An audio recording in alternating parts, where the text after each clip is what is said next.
Hello, FIU Panthers. I'm Harold Daniel from PantherNOW.com, and this is the Out and Proud series where we raise awareness for the LGBTQ community here at Florida International University.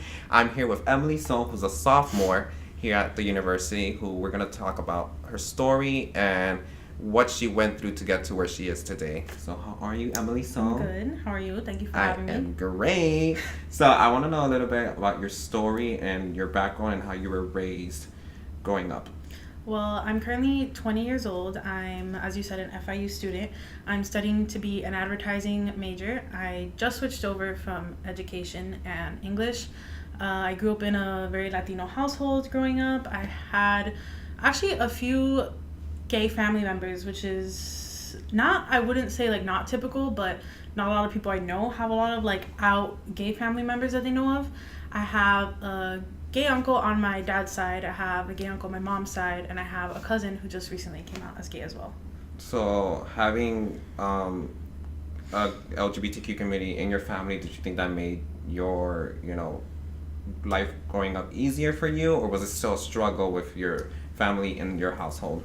I would say it was kind of in between, just because since I do live in a really Latino household, a lot of, even though my family members were out, some of my family members, not that they were disapproving of it, but they were very accepting, but you could tell like that they low-key wish that they weren't part of the LGBT community. Like they wish that my uncles weren't gay, even though they still love and support them.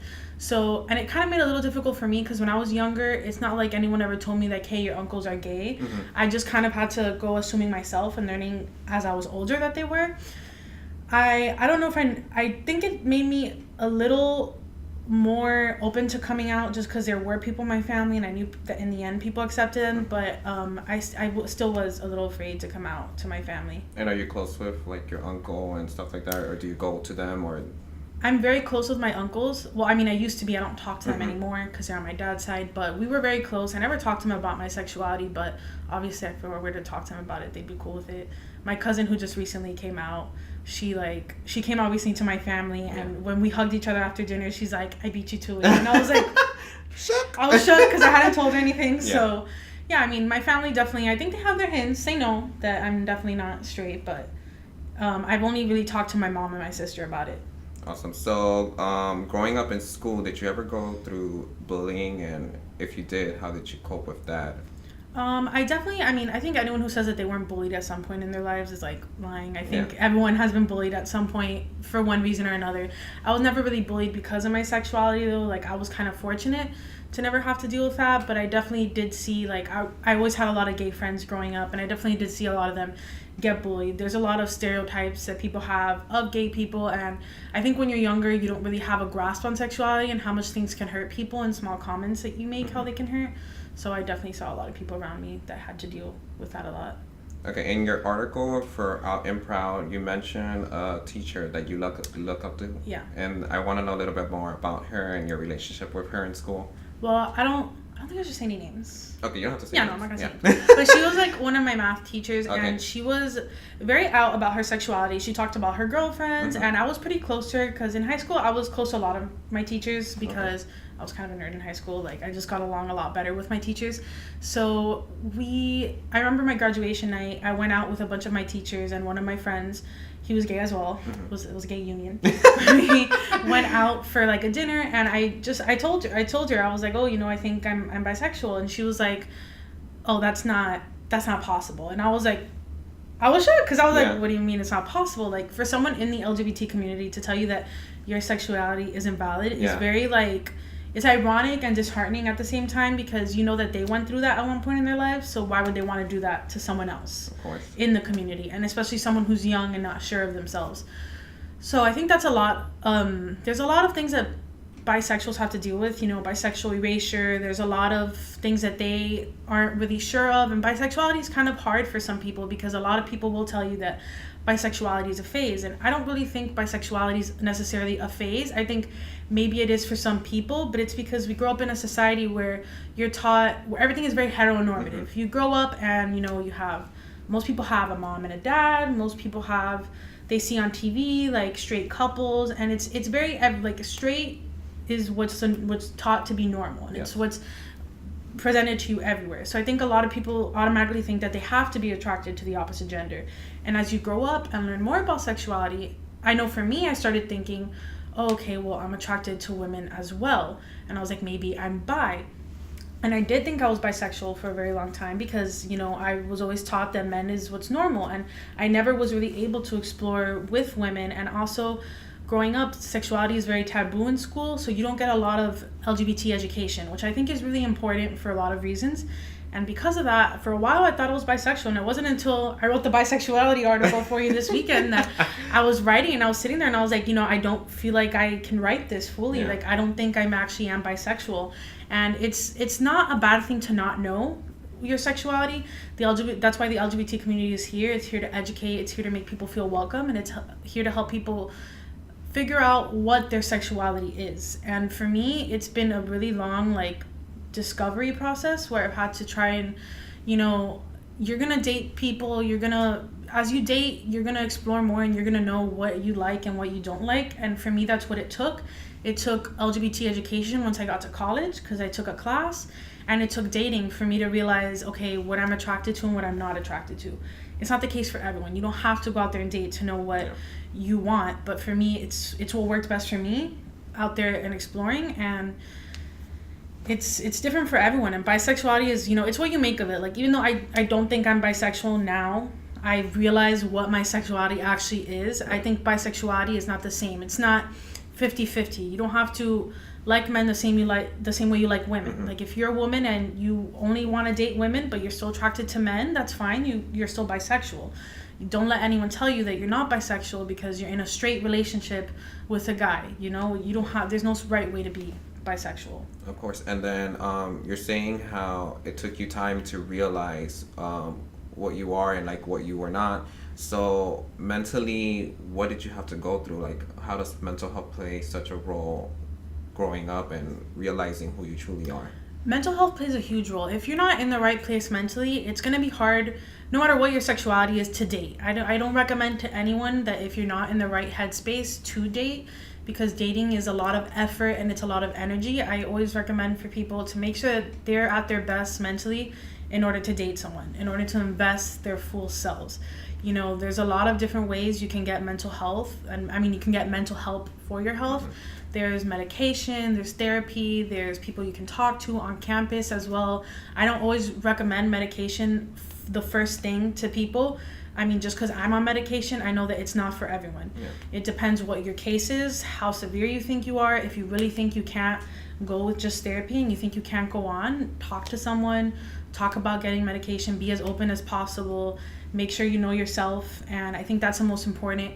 I mean, it was hard for me when I was realizing my sexuality. I was taking my LGBT and Beyond class my freshman year, and I always knew when I was younger that I was interested in women, but I never fully came to terms with it. I was like, you know, I'm just gonna deal with men for now. You know, and I was like, I don't want to do all of that yet because I wasn't 100% sure. But it was hard for me as I kept going to my LGBT class, kept hearing people's coming out stories, kept hearing people who were still in the closet, hearing all these stories. It took a toll on me mentally because I was like, I don't know if I can live with not telling my mom.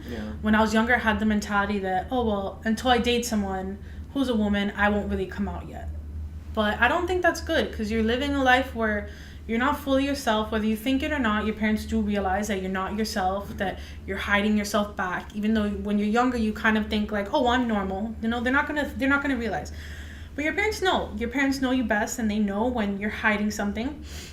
Whatever it is, like, they know you're hiding something. And I remember my mom always knew, and I told her one day after my class, like, I was crying in the car, and I was like, I think I'm bisexual. My mom was like, okay, well, I accept you, whether you're bi, you're straight, you're gay, like, it doesn't matter. And now my mom and I have a great relationship. But my mental health was really struggling because I was going through a lot, like, should I tell my family, should I not? And sexuality can really take a big toll on your mental health and your strength, you know? Okay, and let's talk a little bit about labels. I know in pop culture, Miley Cyrus references a lot about labels, how she does not like labels. And then I was watching Degrassi last night. Yeah, I love Degrassi. And yes, me too. So then there's this episode where one of the students is struggling with identity issues and labels. she knows she doesn't want to be a male, but she doesn't want to be a female either. So then she's not like non-binary. What is it? Sexually fluid? Is it?